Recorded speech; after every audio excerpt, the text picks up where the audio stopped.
this. There we go. Welcome to, I guess it's episode 2 of the podcast. And today, George is back. We're going to talk about the first impressions of the gameplay, EAFC. George is going to ask me some questions. Some tough questions. Yeah. It's gonna haven't played it yet. I haven't played it yet, so it's gonna be me not knowing anything. Well, I played the beta version, but I think it's probably a little bit different. So yeah, it's me as a potential buyer of the game, wanting to, find out whether I should buy EAFC or not. So the first question that pops to my mind is in terms of gameplay, and then in terms of game modes, the actual game modes, how different or same is with FIFA 23? Because out there, I've seen reviews that say that no, that's a different game, better or worse. We're gonna talk about later. But I've also seen reviews that are saying, oh, it's the same game, just improved graphics or something. So, first question is how similar or different is? It's a difficult question to answer in a simple way because I would say it's more different than it's similar, if that makes sense. They've kept a lot of stuff, as Nicolas said in the Discord. It's still FIFA, it's still the same engine, like the gameplay engine. You can still do skill moves and everything like that. I've been playing lower divisions so far, so I haven't faced like some of these extremely good top tier players yet, so I don't know exactly how they are playing online, but it seems like the players I've been facing, the casuals, they're really struggling to basically do everything.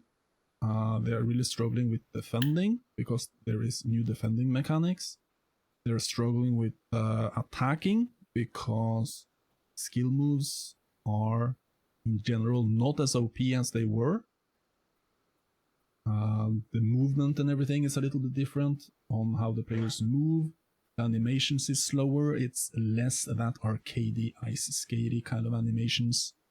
You can't just turn on a dime anymore. You have to actually take time into consideration when you try to turn around. So that is something people are really struggling with.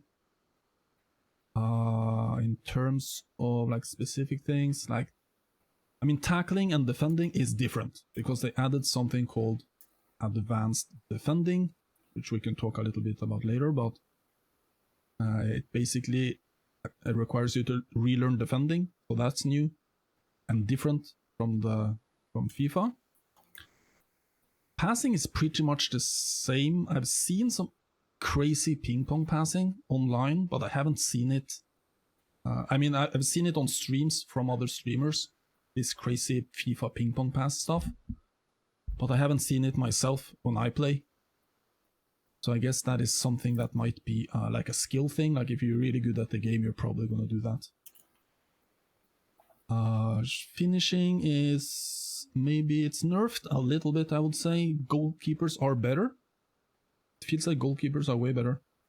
So overall, I would say it's it's more different than it's the same like compared to FIFA. On the gameplay aspect, on the modes aspect. The modes basically the same stuff. Right, you have seasons, you have pro clubs, you have Volta, you have Ultimate Team, and in Ultimate Team you have rivals, all the basic stuff you have to grind the game. Okay. Yeah. Got it. So did you check the licenses and all? Like, are there the same amount of different leagues and all that? I didn't check specifically, but I did Google in the summer, and I saw that apparently they're adding like 1 or 2 leagues. I haven't checked which ones, but I don't think there's any big difference. Okay. It's not like they added like Brazilian league or Mexican league or anything like that. It's pretty much the same stuff in terms of teams. So the pace of the game has been slower than in Yeah, FIFA. I feel like it's way slower.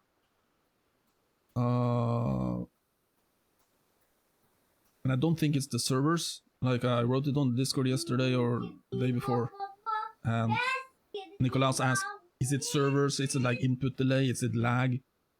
And I don't think it is. I think it's just slow. The gameplay is slowed down. It could also be because we're coming from like endgame FIFA, where everyone has like 95 overall rated teams. Stuff is a lot quicker by default there, and now we go back to playing with like 82, 83, 84 rated teams. It naturally becomes slower, but I also think they actually slowed it down. They are also branding the game as more realistic football. If you've seen like the trailers and stuff, the reviews also say that it's never been as realistic as it is now, like in the marketing terms. And I tend to agree. It feels a lot slower, like the stuff I said about turning around, doing like 180 turns. It's not super crazy like it was in FIFA. It's more similar to PES in terms of turning. It's actually a long animation if you turn with a player that's really clunky. Um, I like what I hear. As expected, as we both of us enjoyed PES a lot. It was expected that we would enjoy this change towards that direction. Although to be honest, I'm concerned that because, as you said, a lot of casuals they don't know what to do about, and I'm pretty sure that the pros might not be happy as well. Um, I'm, I'm a bit concerned that this might change in future updates because, Yeah, it yeah, could. It like could. while you and I enjoy this kind of play style and we want slower game style that it's not based on like these quick turns and this unrealistic stuff because we want to play as nice football as we can. Yeah. But I'm not sure that other people enjoy that. I'm pretty sure that they're frustrated and they're probably saying in a Reddit forum right now, they're saying, "Oh, I can't dribble in this FIFA," or like Yeah. offense is so frustrating in FIFA nowadays, something like that. So, or in the AFC. So, yeah, I hope that they don't change that because, you know, I think it's a valid point, and of course, you shouldn't like disregard the idea of EA tweaking the gameplay based on feedback. But from what I've been seeing on like the streamers, doesn't seem to have any type of issues. At least that's not what I've been seeing from like I've been seeing Bateson, I've been seeing Nick.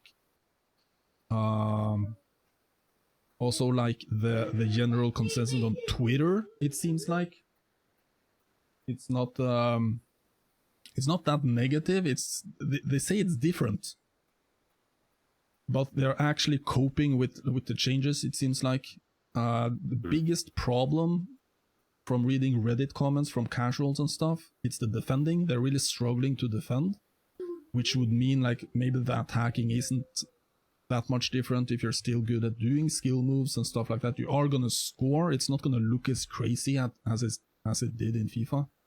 It's gonna look more realistic.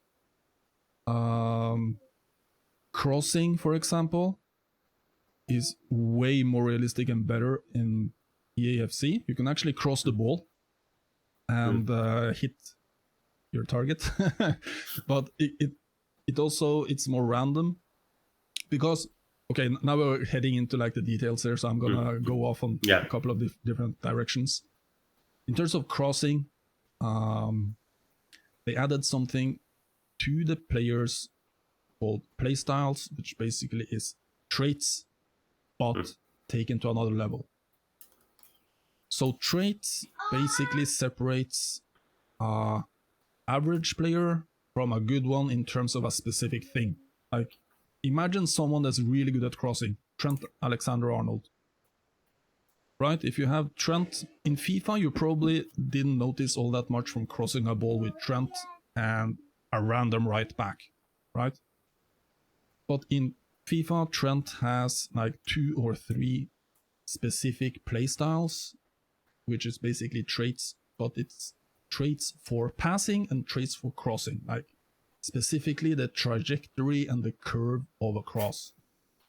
It's way higher on Trent in terms of accuracy, because you can see some graphs and some screenshots and some visuals explaining this over on the EAFC pitch notes, where they explain every playstyle. They show like, they have like a image of a player of a right back, and they show some lines of a player doing like 100 simulated passes, and they show like how where the ball ends up. And you can see players that have this crossing skill, they are more accurate maybe 90% of the time. And then you have the average crosser, he's gonna spray the ball more. So it's more realistic in that term. So even if you do a cross and crossing is way better in this game, it's gonna be more random. You can actually overhit everyone. The ball can actually go through the area and just end up on the other side, which is pretty, like a little bit of a detail, but it's nice. I like it. Because you have to do a decision, which player are you actually crossing with? Does he have the playstyle? I have 2 questions on that. Yeah. So if I may interject. Yes. The first question, because I've kind of seen that, it was in the beta as well, right? So like Haaland, for example, has the shooting trait. Yep. So you can see that when he gets the ball or he shoots, there is like a special thing. Yeah, the little visual icon, right? Yeah. So and like for example, some midfielders had like the vision or something. So my question is that a passive trait or an active trait? Do you need to press so when you're with Trent and you're trying to go and cross the ball, do you need to press an extra button? No, it triggers contextually. So it recognizes that that player is just better at the thing you're trying to do, and he just does it automatically. Got it. And the second question is,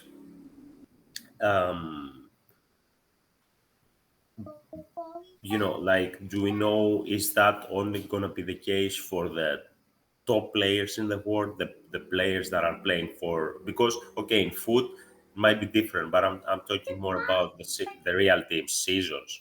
Yeah, is it going to be the case only for Man City players and, like Liverpool players, and then when you go and play with 3.5 star teams with Panathinaikos and Celtic and, all these teams, I haven't checked. Nobody's going to have... It's applicable in the entire game. So if there are like... I can look it up. I can see if any Panathinaikos players actually has it. Just to... Because the thing I like about this thing, like the playstyle thing, it makes each player... It basically highlights each player's strengths, right? Which I think is nice, because then you can start building teams and using teams, setting up the tactics to, for example, accommodate a midfielder you have that have extremely good passing. Maybe he has only one playstyle, and that is that division thing. So he can do very accurate through balls. But of course, if you have that kind of a player on a weak team, it's actually more important to use him. Because that's going to be... Because that's going to be more helpful. And it's going to be more important to actually try to set up that player to succeed in the team. But I'm going to see... Let's see, for example, that winger you have, the Spanish winger. Aitor. Canta la Piedra. See, okay. So Canta la Piedra, he's 75 overall, so it's like a decent gold card. He has 3 playstyles, and that is finesse shot. He's technical, which gives him a little bit of an edge when you do this control dribble thing that's new. And he also has outside foot, so trivela. So you can either do like you can do the finesse trigger to force the trivela. He will also do a lot of trivela stuff contextually as well, passes and shots. I see how it works. So it's not based on the rating of the player. It's based on the play style of the player in the pretty real much life. like the profile, like the what kind of a player is he? If you know, if you get, it's really interesting to like. I think we're gonna have a lot of fun diving into that once we start playing seasons and try different teams. We actually need to scout the players to try to find like good defenders, for example.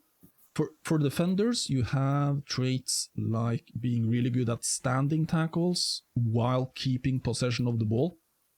That is like one trait or one playstyle. Then you have players that are good at sliding tackles.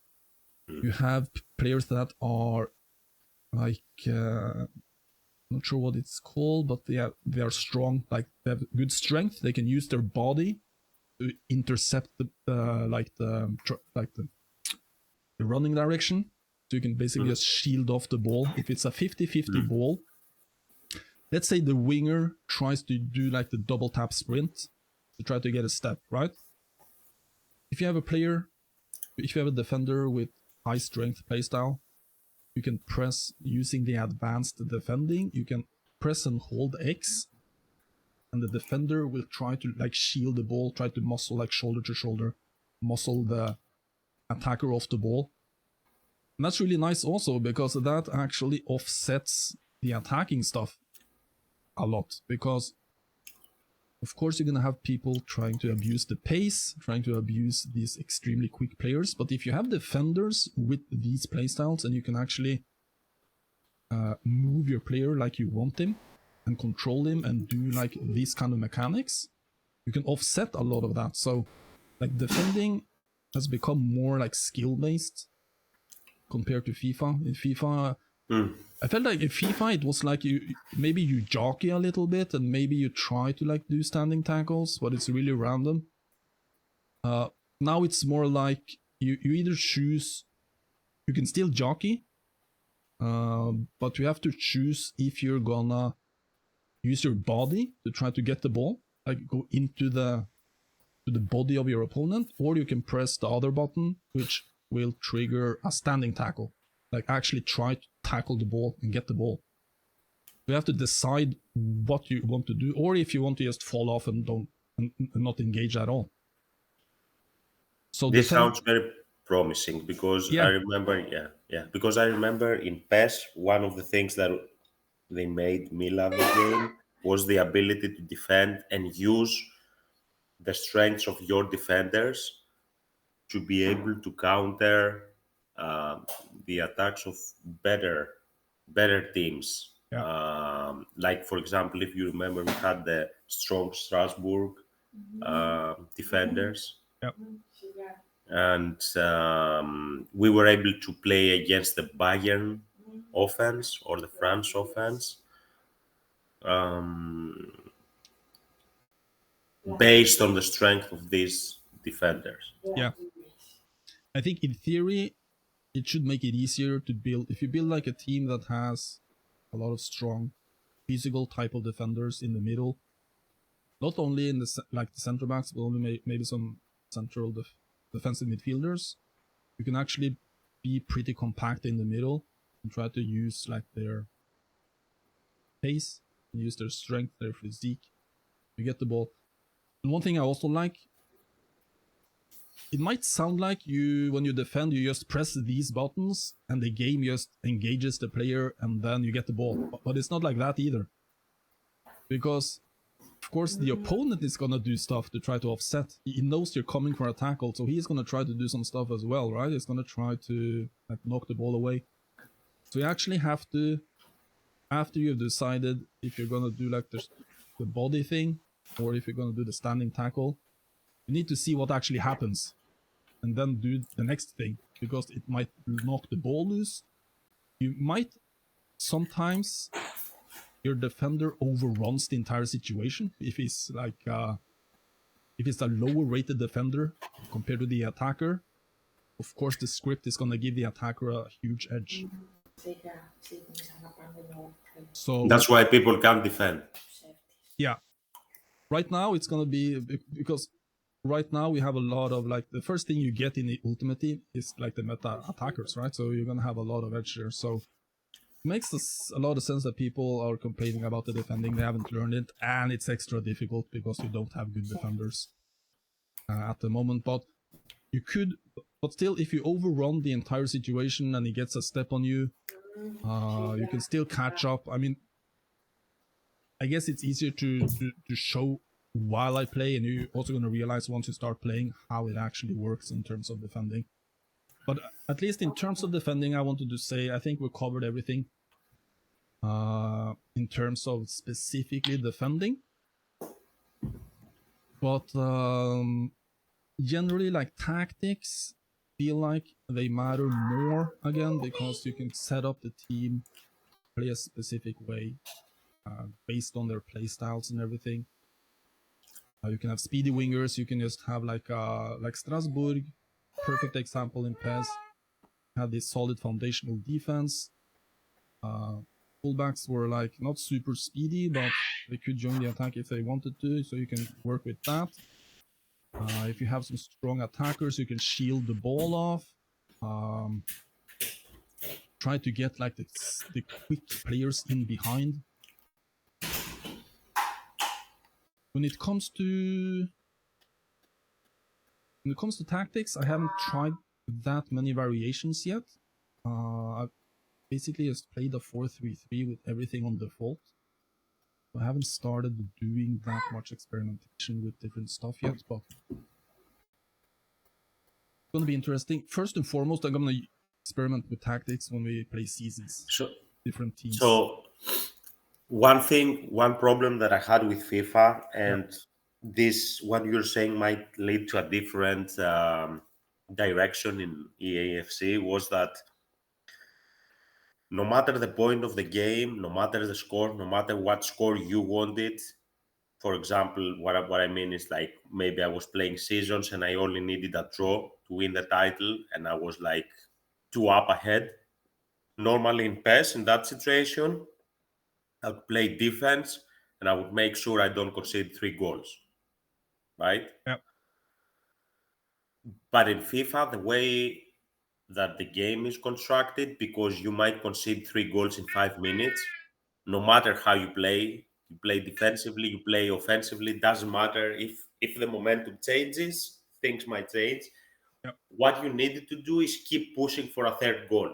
How many times I've seen your videos and you're saying, okay, we're two up ahead, but now I can see the momentum shifting, so we need to score a third goal, which is unrealistic, because in real life, if a team is like leading 2-0 and they want to keep the result, they're not going to push for a third goal, right? They're going to go back. So what I'm saying is, like, in FIFA, you couldn't switch at any point of the game. Maybe you could, like, in the last 3 game minutes or something like that, but for the majority, you couldn't switch to a defensive mindset. You always had to try and score one more goal. Try to make your opponent like rage quit or like, make them get pissed off or something, because 2 or 3 goals are not enough. They're not safe.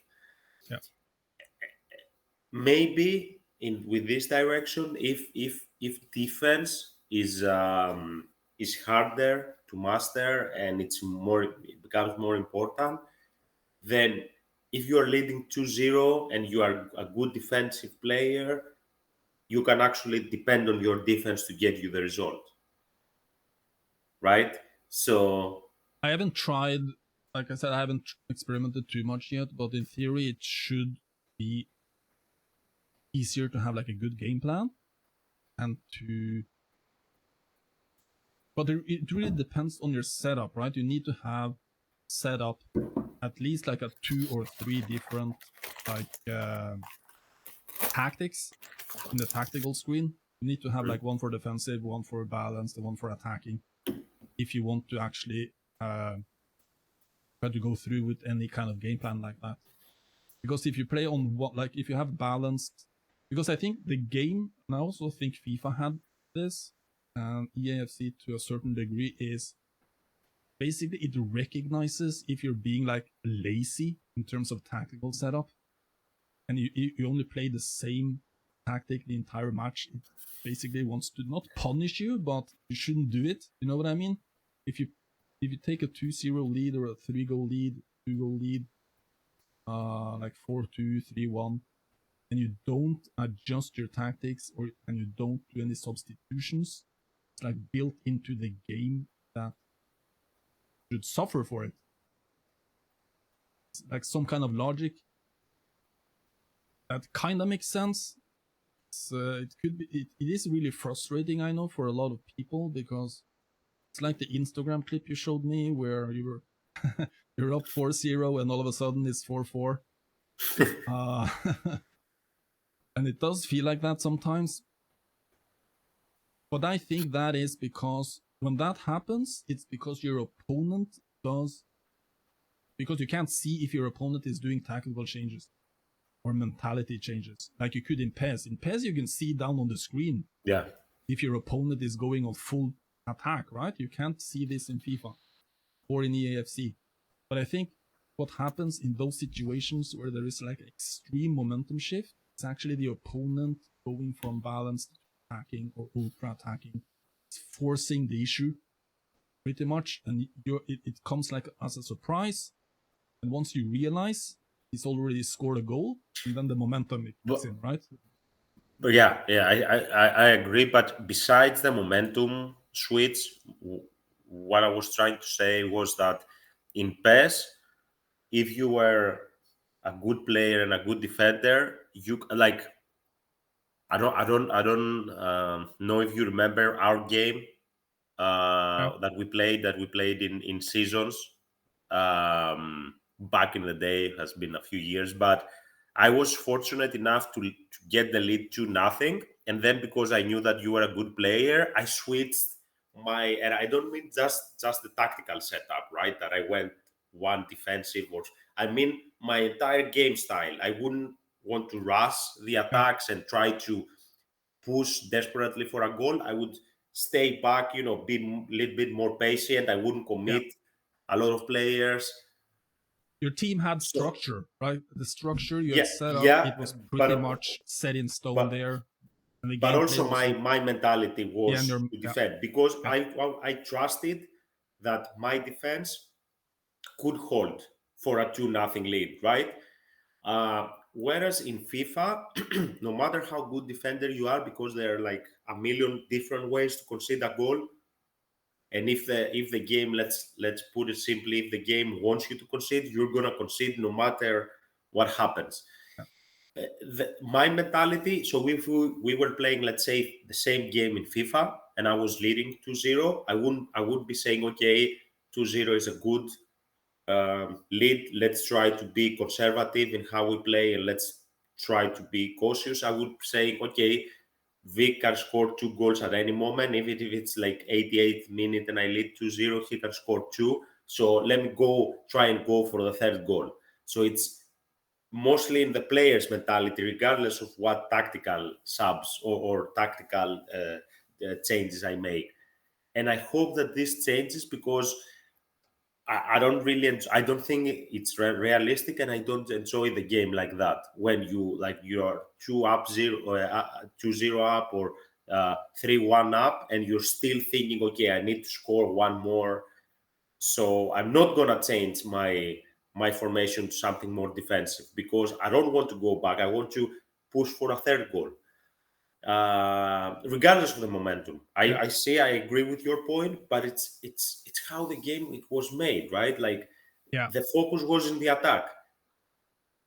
I think in EFC, I have the feeling in EFC, because of the changes to the defensive mechanics, it's going to be easier to do that kind of defending that you're talking about, because it feels like you have better control of each situation. But if you screw up, you screw up. You know what I mean? One thing I've noticed both in FIFA and EAFC is if you start controlling like a defender manually and dragging him out of position, like either because it's meant to, you try to go for a tackle or something, or because of bad player switching, and all of a sudden you're controlling a player you had no idea you wanted to control. The game just switches to him, and you're moving around, pulling him out of position a little bit. The thing in FIFA, that punishes you more than it did in PES, I feel like. Because the attacking team is always looking for open space in the defense, so they will always send a player into open space if it's something open in the defense. So that is something you always have to keep in mind when you play these games. But I think my like the first impression I have, it's a little bit easier to try to correct your mistakes in EFC. Because one impression I have, like main impression I have for EFC is it's more about space than it is about pace. You know what I mean? It's not about like getting the ball and just going on a dribble. Even if you beat a defender, the rest of the defense is going to be there to cover like the second defender, third defender. You have to utilize space. You have to think in terms of space more than you did in FIFA.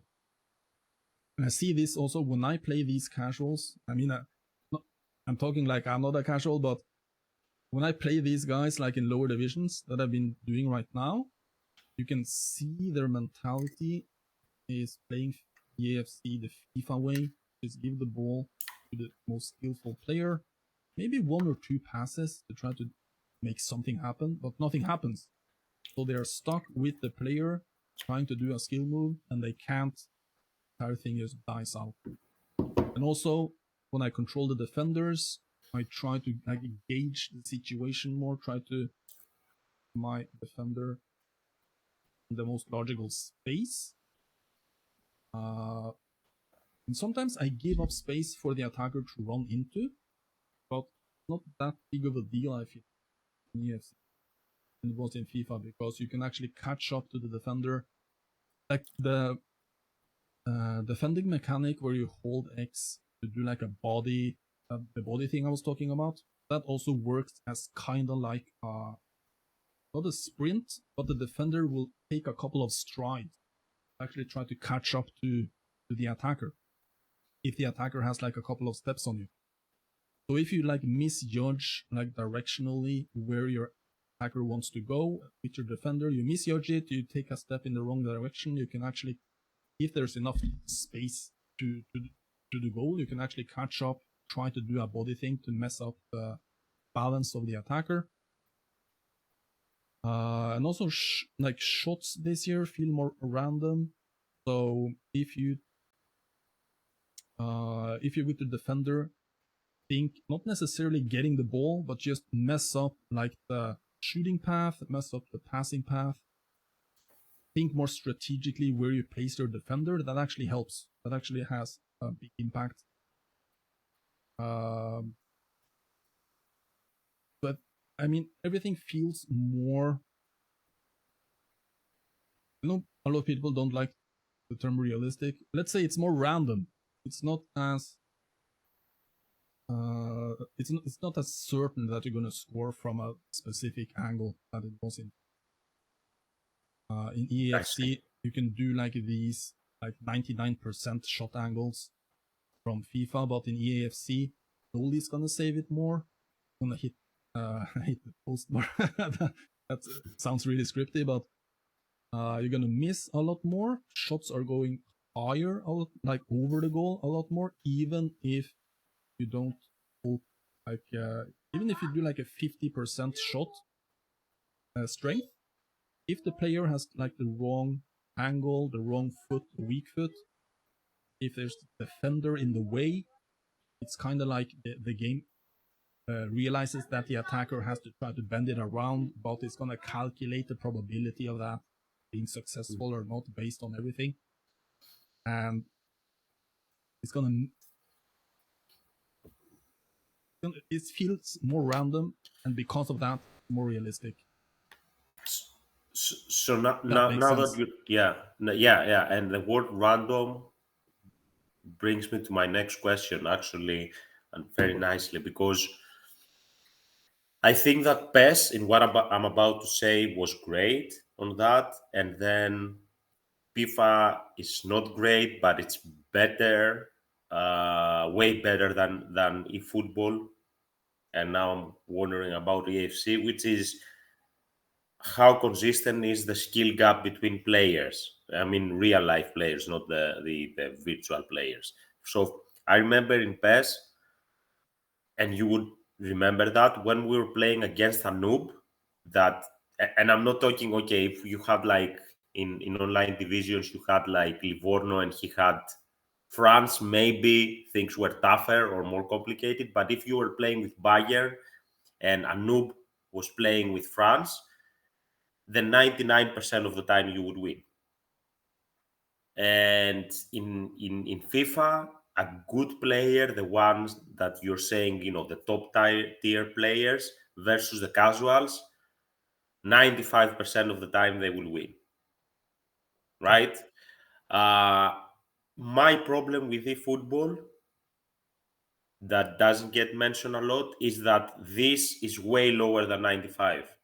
Like I've seen it a lot of times. You might beat a D1 player, and then the very next game, something random like happens to your players, to your team. Something happens that we cannot explain, and it's not just script or momentum because these things exist in PES and in FIFA. But you can have all the script you want. You're not beating a professional FIFA player. I've played against a professional FIFA player. I tried my best. It couldn't happen There is if no that chance. makes sense. No chance. Yeah. So even with the script, on my side. But in eFootball, I've seen Kepa losing to a D5 player and then smashing his controller. I've seen Yeah. things happen, Yeah. and that was one of the problems I have with eFootball.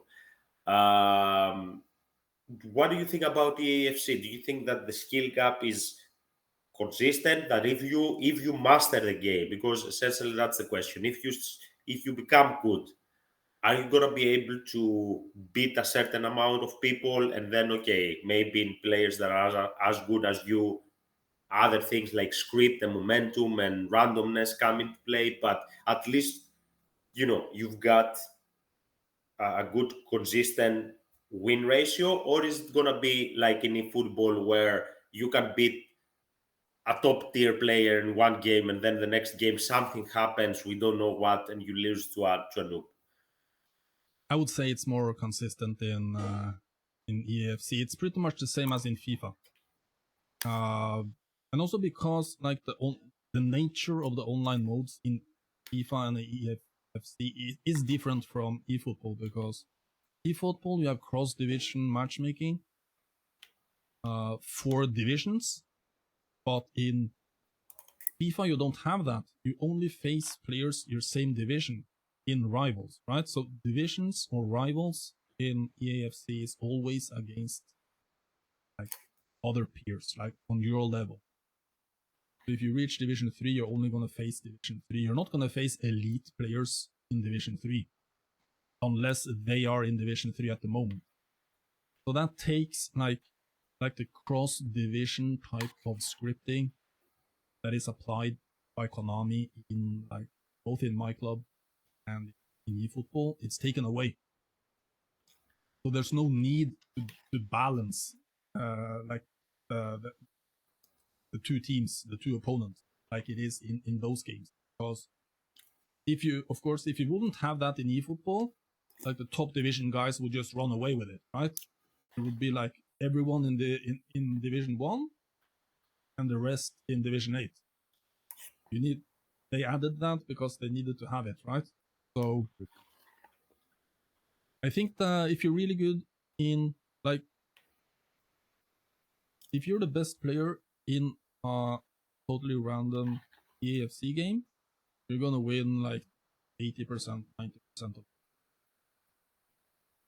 There will be scripting in the game, of course, but I feel like the momentum and the scripting in these in EAFC is more based on the stuff we talked about earlier. It's about what you do and don't do. It's about being punished for mistakes. If you lose the ball in your own half, that's a certain goal. because your defender is going to be pulled in every kind of direction, and the attackers are going to get this energy boost. You know what it's like. So a lot of the momentum stuff coming from EAFC matches and FIFA matches is pretty much going to be based on the pitch events, not as much like predetermined like it was in is in. But it also depends, I think. If you're really good in EAFC and you only play seasons, you're gonna reach Division 1 and you're gonna stay there. You're not gonna. It's not gonna be like you're all of a sudden facing a lot of good players distant basis, because the threshold for reaching Division 1 in seasons is a lot lower than it is in Ultimate Team. Also, all the pros and everyone, and most of the pros are playing. But that is also like one thing I like about like foot champs in general, for example, is that foot champs usually tells you a lot about how good of a player you are, because you play the 20 matches and the matchmaking is dynamic, which means if you start out really good, it means you're facing a lot of weaker opponents. What happens then is like the matchmaking tweaks itself a little bit and starts matching you against better opponents to see if you're actually ready to take a step up. If you win those matches, you are gonna get a higher amount of wins than you usually do. But if you play, let's say you play 4 weekend leagues and you take the average of your wins from those 4, that basically tells you what level you are on. Because then you're gonna face from lower divisions, you're gonna face from higher, and even when you play those matches against higher division guys, they are beating you because they are good, not because of any type of scripting or anything. They have more meta players, more meta teams. They are better at playing the meta, basically, exploiting glitches. And to answer your question, I think it's more enjoyable to play EFC, because if you lose, you lose because the other guy is good, not because of some random stuff that happened because the gameplay decided that it's gonna happen. Yeah, I remember back being, we're a lot reminiscent of the best days. But I remember back in the day, you remember when we were trying to do these high divisions, and we were saying, okay, we would start our sentence by saying the hypothetical, okay, if we get good matchmaking, we can actually get promoted. We would always start with that hypothetical. If we get good matchmaking, because that would play this randomness on the opponent, because again, in PES, if you were playing against a worse player, you had the certain wins in pocket, right? But on the other hand, if you were playing against a 1000 rated France with Trabzonspor, things were pretty difficult there. So so we would start by that because it was random, and I'm pretty sure that I wouldn't reach D1 or D2 without good matchmaking, and you wouldn't have reached D2 without good matchmaking at the very last games. But that's because, and this was translated to eFootball as well. Like you can, like, let's say you're playing for D1 promotion, you might face a D5 guy and get it easy. I think the first time that you got promoted to D1 in eFootball, if I remember correctly, you didn't face good opponents, and you were trying a few seasons. You had a few attempts of going up, and you didn't. And then the season that you promoted, because you faced like complete noobs, and you were winning like 5 or 6 nothing.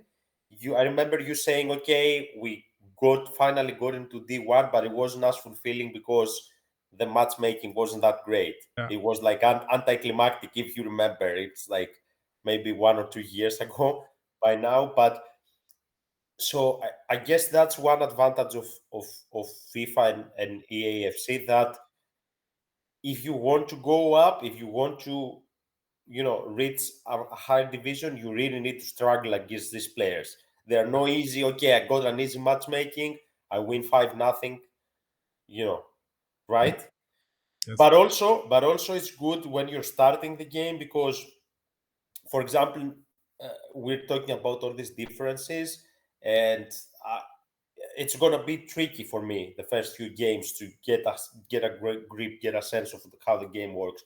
But because I'm gonna start in lower divisions and face lower division players, I I can experiment. I can make a mistake, and I can afford making mistakes. Where in Konami's games, you might immediately be facing good players. Like in eFootball right now, the one big problem is that the small number of players, the niche players that are playing it, they're very good. They're higher divisions. Yes. And for a new player that starts the game, that's why a lot of people go start it and then they stop playing it, because you start from D10 and then you face Tomislav in D1. Yeah. Because there's also and what's gonna happen?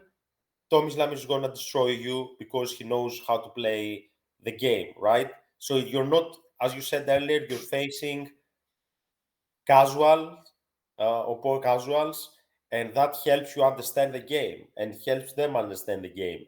But if you were facing from the get-go that kid, what's his name, Verstag or whatever, from the get-go, then okay, you might you're not gonna enjoy the game, and you're probably gonna quit the game. Yeah, I think, and that's the problem with eFootball right now, because they've had so many chances to get players onto the game, but they leave immediately, which basically leaves only the diehard players on the game. And that is going to exclude everyone who tries to come on to try it, because they're going to get their ass whooped, and it's not going to be any fun. And you can say what you want about the gameplay. I understand people enjoy that gameplay because they're really good at it, but if you're not good at that gameplay, and you hop onto the game and you get your ass handed to you by someone who's played it for a year, you're not going to spend any time trying to learn it because there's no incentive to do it. While in FIFA, they have the player base. There are millions playing the game, so there are going to be casuals. It's going to be fun one way or another. It's going to be fun. Like, regardless of your personal skill level, it's going to feel like there's something to, I mean, that is something I think that eFootball, not eFootball, but FIFA and EFC, they always made sure easy to score, because you want to get that feeling of scoring goals. If it's script based or whatever, doesn't matter all that much, because people want to jump onto the game and score goals and have that. Maybe in the next game I can score some more goals, I can maybe win the next game. And because there are so many players, so many casuals, it's going to be more a level playing field at the beginning. In combination with the stuff I already mentioned, divisions in EAFC in Ultimate Team, it's going to be division based. So you're not going to face any one of these pro players. You're probably not going to see a pro player if you're in Division 10 or Division 9 or Division 8. Because even if you go into foot champs, it's going to start by basically matching you against level opponents in the beginning. And if you don't win enough matches, matchmaking is not going to pick up.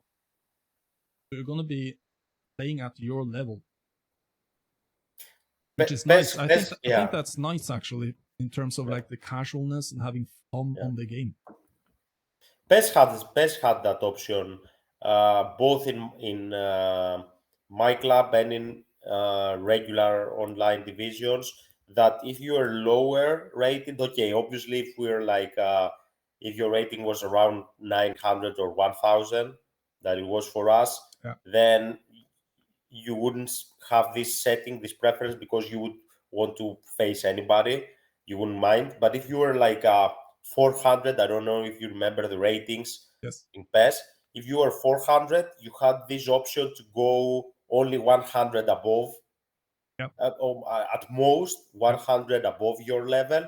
So, but they stopped doing that in eFootball, because now the wins and losses don't count, so you don't have a rating in eFootball. It's just teams, Yep. and it's kind of divisional, but not really, because I remember last year I tried to, maybe try playing eFootball again, and I started like in this division 7 or 8, and I immediately faced D1 players, because, as you said, the pool of players is so small. So yeah, so they tried, and they quit doing that. Well, as you said, in FIFA and EFC, and actually, if you check, I'm not sure about my foot, but or about foot, but in the regular seasons, if you look at the breakdown of the table, most people are not in D1. Yeah. Okay, there are some people in D10 that they're probably stop playing the game, but if you see the middle divisions, like Division 6, Division 5, Division 4, Division 3, they've got a lot of players, which means that they're probably active and Yep. playing. And so it's not that like in eFootball, either you're D1 or D2, or you're way lower than that. There is this middle ground of players. So even if you are a casual player and not that good, you might say, okay, I'm gonna, play in D3, and maybe I go to D2, because there are a lot of players playing that game, and I might be able to beat some of them. Yeah. Right? I think for like casuals that want to enjoy the game, because of not only like EFC having all these team licenses, they have all the leagues, they have all the updated squads. They also like going back to the playstyles and the stuff like this that they added to each player. It makes it so much more rewarding, I think, and I'm really looking forward to starting to dive into this authentic games, to try different teams out, and then combining this with the gameplay changes. And I'm thinking we're closing in on an hour now, so I think if we try to, I can summarize like some more gameplay stuff Yeah. before Yeah. we wrap it up, and then I'm gonna Yep. do a stream later today. I can Yep. talk about the stuff as I play. So I just want to go through some new added mechanics that they added for specifically for sprinting. Because if you hold like the RB, R1, if you hold the R1 button and you have a player now that is good technically, you can do something called a controlled sprint, which is basically if imagine a winger in real life getting the ball out on the wing, is going to try to take on the defender, right? So it's going to carry the ball a specific way. It's going to run fast, but it's going to do these short controlled touches to the ball. So he's ready to change direction quickly when he sees that the defender is taking a step wrong or something. So you can actually do this now. You just hold the button while you run, and it's gonna do like a 75% speed type of controlled sprint with the ball. You can attack the defense in that way, and you can change direction really quickly. So that is really nice. It's getting abused a little bit at the top level now, because it's a little bit too OP with certain players. But I think that is because people can't defend. Once people start learning to defend, it's gonna level out, I think. But it's a nice mechanic regardless, because it's gonna add a little bit more to how you control players. And I think in general, I will add this. I feel like you have more control over your players in EFC that you have had in any game that we've been talking about. You can pretty much do, and this is what I think is really nice, you can actually make your player do exactly what you want by doing commands. And of course, that's going to be a lot to learn for a new player, but once you learn, once it gets into like the muscle memory, it's really fun, because you start doing stuff exactly like you want them, and it's not as script driven. The animations are basically triggered by you, not by the game. Quick question on that. How is the team press? It Is it the same as is FIFA in FIFA? it's difficult to. It's easier to play out of it.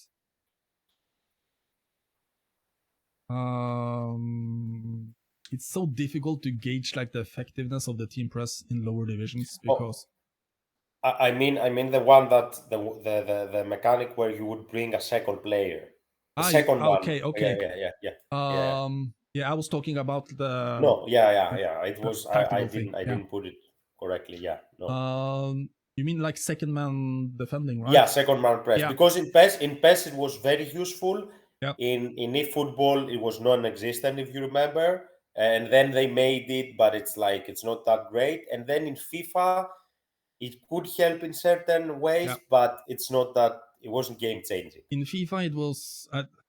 It's kind of the same in EFC. It's kind of. It doesn't help you the way it did help you in PES. Because in PES, if you did it, the player that would help you would actually charge the opponent player and try to get the ball for you.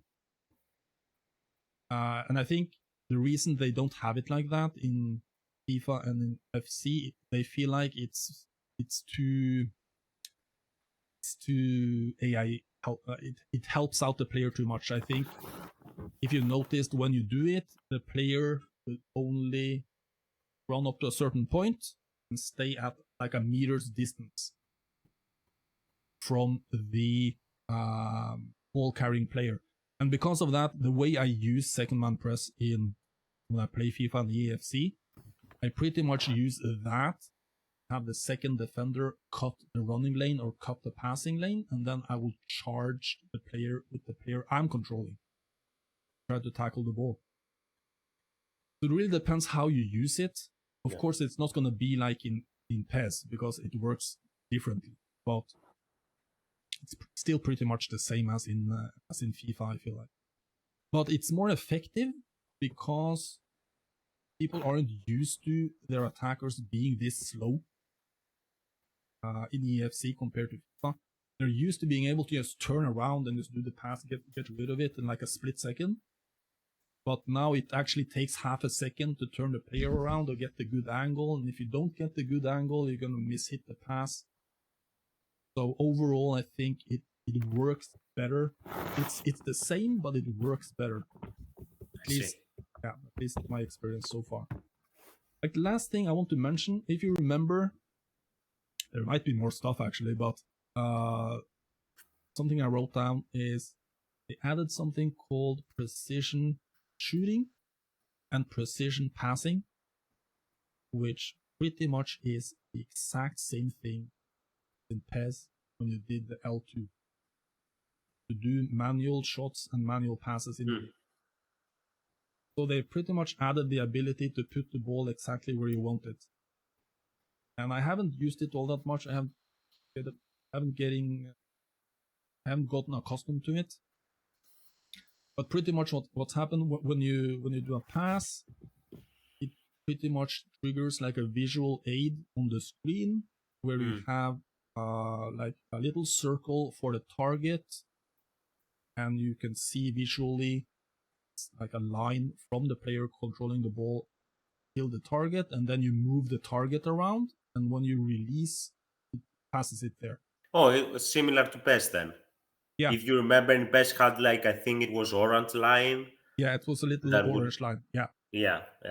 Which was helpful because in certain instances you didn't want the automatic passes. Yes. I remember you were getting a lot of frustrated with some of the automated passes. Yeah. And so that's really nice. Once people start learning that and using that, you can imagine you can have the freedom to put the ball wherever you want, because in certain situations on assisted passes, it's going to be impossible to pass the ball because of the scripting, right? So that's going to pretty much, I think that is something that's going to add to the skill gap. Players that are going to be able to do that consistently, or even just occasionally, are going to be able to do these crazy through balls, good passes, put the ball exactly where they want it on the cutback, for example. Like put it on the penalty mark and then hope someone turns out there. turns up there. So it adds a lot. I can imagine that on co-op. Like, imagine having the ability to put the ball wherever you want it, and then the other guy knows where it's supposed to run. If you can imagine, let's say we play a co-op match and we talk, I'm going to run towards the corner now, so you just put the ball there. And you just do these precision pass stuff. You put like a long lofted ball towards the corner flag, and I have like a speedy guy. We can actually when we play co-op, we can like try to see if this works and how good it looks on field. So I think that could of course that's gonna if we're able to do that, that is a pretty high level thing to do. It's not easy to do that in the pace of the game, you know. But generally, like, through balls are more realistic now. You can actually do these threaded through balls like out towards the corner flag without doing any precision passing. You can just do it, have the right player, and it looks really good. Crossing is better, as I said, it looks good. Finishing looks good. The flare passes are more realistic now. They're not as arcadey as they were in FIFA. Flare passes are gonna have a lot higher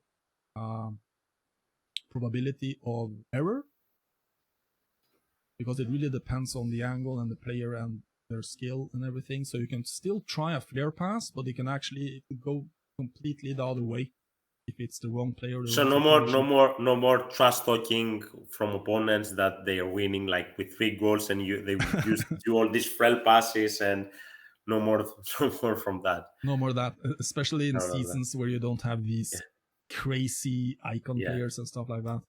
It's going to be interesting to see how it turns out in half a year in Ultimate Team, when the average card is like 90, 92, 95, how it affects everything. But I think, like, because the gameplay feels slower, I think they might have done that to adjust for the future price of cards, if that makes sense. Because if the gameplay now at the start is slower than it was at the start of last year, it's gonna make the game more enjoyable towards the end, because the high rated player is not gonna impact everything as much as they did towards the end of FIFA. It was towards the end of Ultimate Team in FIFA, it was ridiculous. Like, everyone had 99 teams. It was pinging passes all over the place.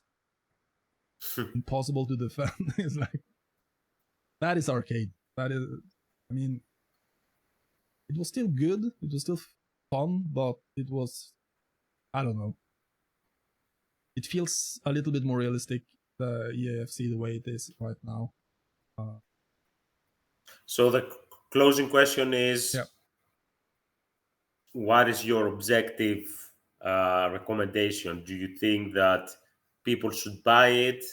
What kind of audience do you think that PES people or eFootball people, they're different groups, but like any of these groups, should they try it? Obviously, it's not like eFootball where it's free, so you can try it and got nothing to lose. Here, the price right now is quite steep. So, what is your review score, or not score, but like this gonna assessment. This gonna be based on early impression. Like, I've been playing it for 8 days. So based on these 8 days and everything we've talked about, I would actually rate it 8 out of 10. Like, I like a lot about it. There is some stuff. How much would you rate FIFA to have a comparison? FIFA 23. FIFA I would rate on a 6 probably, because it's above average, but it's not like, I would play FIFA because not addiction, you know what I mean? But it's like, you jump onto the game to do objectives, to complete the stuff, and the gameplay was so. You play the game because you have to do the objectives. Now in EFC, I feel like it's more more rewarding. I'm actually, when I'm scoring goals, it's like, I scored a goal. It wasn't the prettiest goal, but I scored a goal because it was difficult. The player was really slow, but I still managed to pull off the skill move and get the angle and score the goal. And sometimes the ball ricochets off the goalie realistically, and it still ends up like in the back of the net. Small things like that makes it a little bit more rewarding when you score. I also enjoy it a little bit more. I actually enjoy having like the PES background and actually being able to play the game better than the casuals. I actually enjoy like beating them without beating them in like a meta glitchy kind of way. I'm actually beating them, you know what I mean? And I think that's something that I personally enjoy a lot. So I rate 8 out of 10. If you're a PES guy, you have to try it. I mean, at some point you have to try it. If you can afford it now, you want to spend the money on it now, do it. I think it's a higher chance you're gonna enjoy it than you're not gonna enjoy it. If you're on eFootball and you still enjoy eFootball, I guess you could stay on eFootball. But if you didn't like eFootball, you're probably playing FIFA, right? Already. So, and I think it's natural that you buy the new. No, there are a lot of players who have quit both. Like they don't like eFootball, but they're not playing FIFA. They used to like PES, but Yeah, right. should they give it a go? Yeah, they belong Yeah, to the first group, right? So yeah. So I would say they definitely have to try. Definitely should try it out, but they could be disappointed, of course. But I think there's a higher probability that they're gonna like that more than they like eFootball. But it depends if you're in there to play my club, like my club Ultimate Team, or if you're in there to play authentic teams, or if you're in there to play career mode. I'm not sure like how good career mode is. I see Spoonie streams it a lot. Ricky plays it a lot, like because they're missing the Master League stuff, right? And if you played PES to play Master League, I'm not sure if that this game is something you're gonna enjoy necessarily. But if you're an online guy playing PES, you definitely should try this out. It's gonna be a steep learning curve in terms of all the mechanics and the stuff you need to learn. But it is rewarding. I would say it is very rewarding. Definitely worth trying out. So if you were EA, final question: if you were EA, you wouldn't be changing anything in future updates when it comes to gameplay, or maybe the glitches and this small stuff. But Yeah, I mean in like the core, the how the game works in terms of how defense and balancing. I wouldn't change. I wouldn't change too much. I think, but it really depends how big the outcry is. But I don't think people are that dissatisfied with it. I have my brother-in-law tried it. He said it was a lot different, but he liked it because it was more realistic. His words. And he has never played PES. He's only a FIFA guy. So it is a lot different from like the arcade stuff in FIFA. It is, and I know a lot of people like that because it's really simple. You just jump onto the game, you do 5 skill moves, and you score a goal. That would work. It doesn't work anymore. So it's gonna require some effort from you to actually think a little bit when you play the game. I think that's a good thing. Of course, there are gonna be meta tactics and everything eventually. Once everyone their videos out, people try out different stuff, exploiting. They find glitches, exploit glitches. That's gonna come. But that's in every game.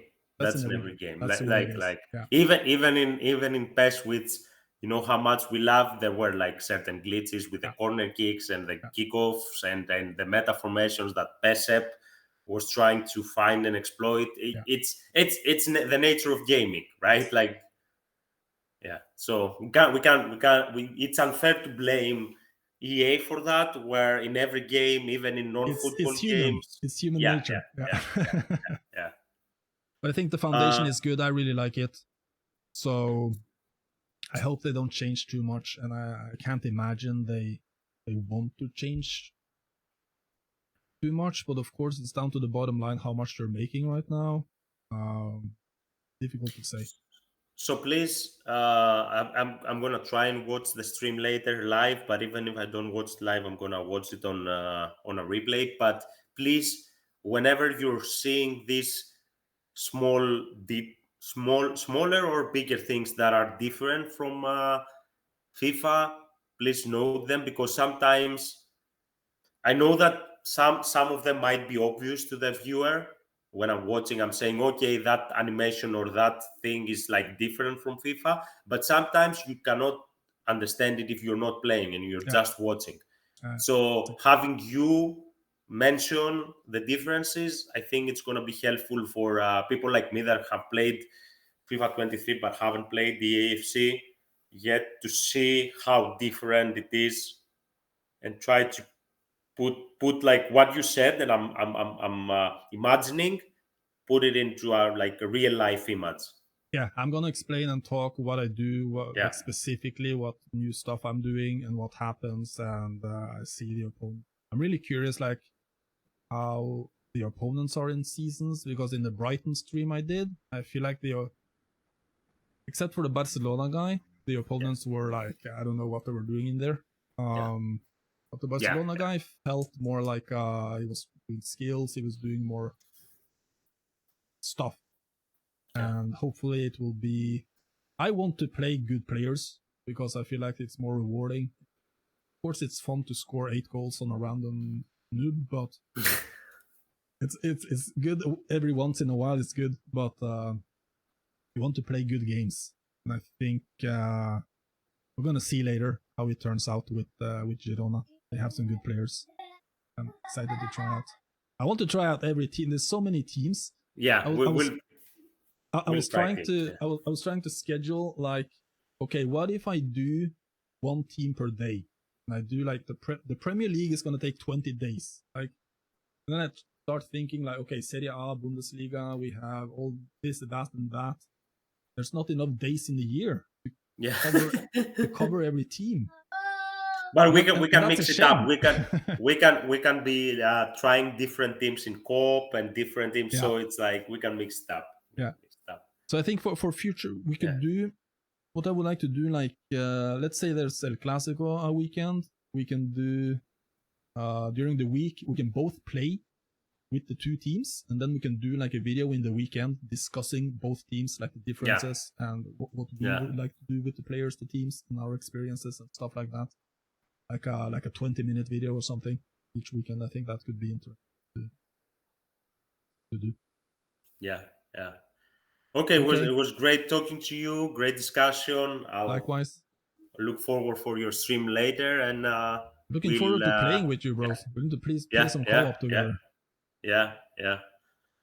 Let's run some ideas in the chat about the teams, and we'll schedule it. Nice. Thank you a lot for sharing all these details with us. Yeah, no problem. I think it's nice for me to have someone to talk to as well about these things, because it's different from just writing it like randomly, like one-way communication on the Discord. You never know what people, how they read it, how they perceive it. I don't have any. I have my brother-in-law who plays it a little bit, but I only talk to him like every now and then. So it's a good chat. Thank you. Good talk. See you later. See you later, See bro. you later in the stream. Yeah. Bye bye. Okay. Bye bye, bro.